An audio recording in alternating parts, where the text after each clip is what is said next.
a child in the 1980s, I grew up with the show called American Gladiators. In the context of this show, you have weekend warrior, athlete types pitted against each other, competing in various extreme events, battling American gladiators, which are very big, muscular, scary-looking people who just want to stop you from completing your event. And I loved the show in the 1980s. It was a great show. There was a lot of spandex involved, but the show in itself was great. It was a competitor show, and it was physical and entertaining, and I absolutely loved it. But the show went away, and, fast forward now, present day, or actually about 2008, the show made a comeback, and I found out about it, and I just said, you know what, I want to live out this childhood dream. I was such a big fan of this show in the 80s when I was just a kid, and now the opportunity has come up to audition and be a competitor on the show. So I initially went to tryouts for the show in Orlando, Florida at Universal Studios, where they made us do a series of exercises, as many pull-ups as you can do, some sprints, and some various footwork drills. And then as soon as the events were over, they immediately put you in front of the camera to see how you interviewed after being physically exerted. So there were thousands of people at this audition, and I did very well in the physical portion of the tryouts. And then as soon as they put me on camera, they asked me, well, why would America want to watch you? You know, we have a lot of athletes out here, a lot of people who are physically able to compete on the show, but why would America want to watch you? And I told the cameraman and the interviewer at the time, I said, why wouldn't America want to watch me? Are you kidding me? So I guess that was the proper response, because I got a call back for the next round of auditions. And I went through a series of those. And eventually, the final audition was a 2-week boot camp out in LA.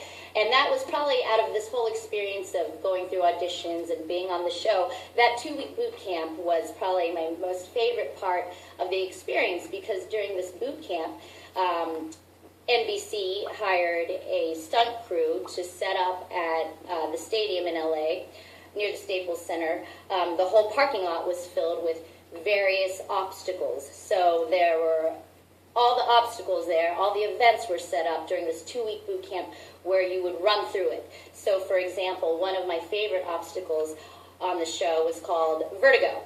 And on Vertigo, you had 50-foot sway poles, and these are very, very, they're not wide, circumference-wise poles that as you climb up them, they become very unstable and they start to sway. So one of the events, which this was my favorite event, you had to climb up this pole, and as you got higher on the pole, it started swaying in the breeze, and that was very scary because you're 50 feet up in the air.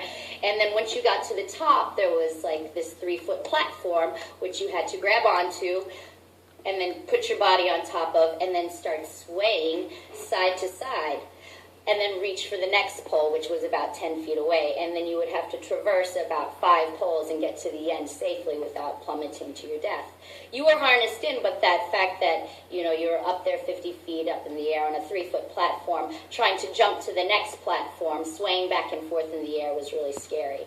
There were lots of different events that we got to do, and we had to physically compete against each other for a spot on the show. One of the interesting things that they did with the show when they brought it back was they made it more Hollywood. So they wanted it, to be more up-to-date in regards to, this isn't just a straight sportsman show. There's this entertainment factor in it as well. So the way that the producers on that show angled me was that I'm a single mom, working 2 jobs, making her way through college, and is now living her childhood dream and, being a role model to her daughter, which, the basis of that was all very true, but they definitely glammed that up. So after that final 2-week boot camp, I got a call back saying that I was picked to be a competitor on the show. So basically, I flew back out to LA for filming of the show. And during the filming of the show, we were pitted up against each other, and I had to compete on national television And it was just an amazing experience. It was unscripted, and it was totally mind-blowing that I was doing events that there was no other way that I'd be able to ever do these things. So I did end up winning my episode, which was the season premiere opener for the season, and it was very intense because the last event that they put you into is called the Eliminator, which is an obstacle course. Now, this obstacle course was the most extreme thing that I've done in regards to, well, besides boxing and fighting, one of the most extreme things that I've ever done physically. So you start off on a floating platform in a pool of water, and then all of a sudden, you're standing there, and they say 3, 2, 1, go, and then there's a huge wall of fire, a 50-foot wall of fire just appears in front of you, and you have to jump into the pool of water and swim underneath the fire.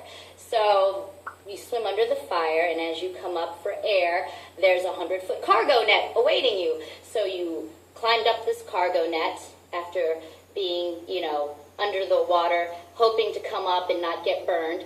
And on top of that, my competitor, who I was running against, actually had a 5-second head start on me. However, at the end of the cargo net, I said, peace out, I'll see you at the finish line. Came across towards the finish line, and the last obstacle that we had to traverse before the finish line was a treadmill that was on almost a 90-degree angle going backwards at like 20 miles an hour. So this was the most dramatic part of the show because it took us about 15 minutes for us to actually get up it.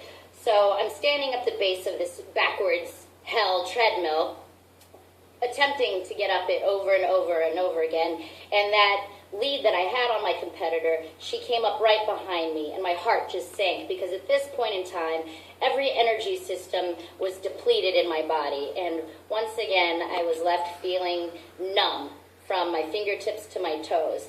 I felt like, not only numb, I felt like my whole body was made out of lead. My body felt heavy, I couldn't breathe, I was near emotional exhaustion, because at a certain point, your body just, there's nothing left to give except the sheer will to finish. So I saw her approaching from behind me, and as she ran up the treadmill like a deer, my heart sank. She got to the very top of that treadmill and slipped and fell. And that was awesome for me, because she came tumbling back down that treadmill, and we just looked at each other, and we both made attempts, numerous attempts, one right after the other, to get up that treadmill. And it was so frustrating. I would get up to the top of the treadmill and slip. She would get up to the top of the treadmill and slip. And this went on for 15 minutes. Finally, she attempted to go up the treadmill, and something happened, but she was done. So I just looked over at her, and I gave it one last go, and I was like, there has to be a winner. I have to finish this no matter how bad I feel. And this was being, televised, and it was like, I have to finish this. This is going to be on national TV. There's no way that I'm not going to finish this. And on top of that, my family's sitting in the audience, and I don't want to disappoint anyone. This is my childhood dream, and I'm going to live it through. So on my very last attempt, I don't think I had anything left in me. I got up to the treadmill, and at the top of the treadmill, there was a rope that you could climb onto.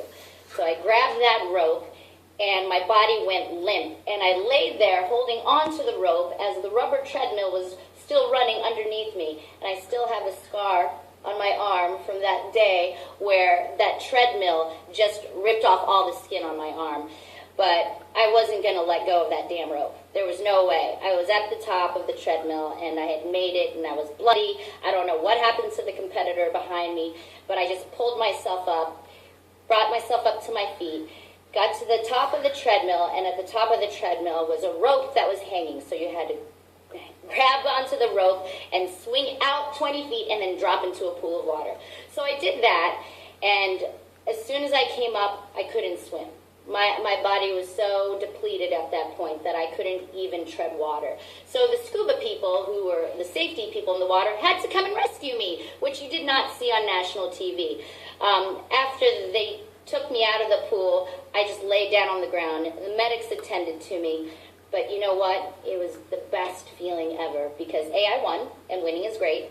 And two, it was living a childhood dream, and it was something that I always wanted to do.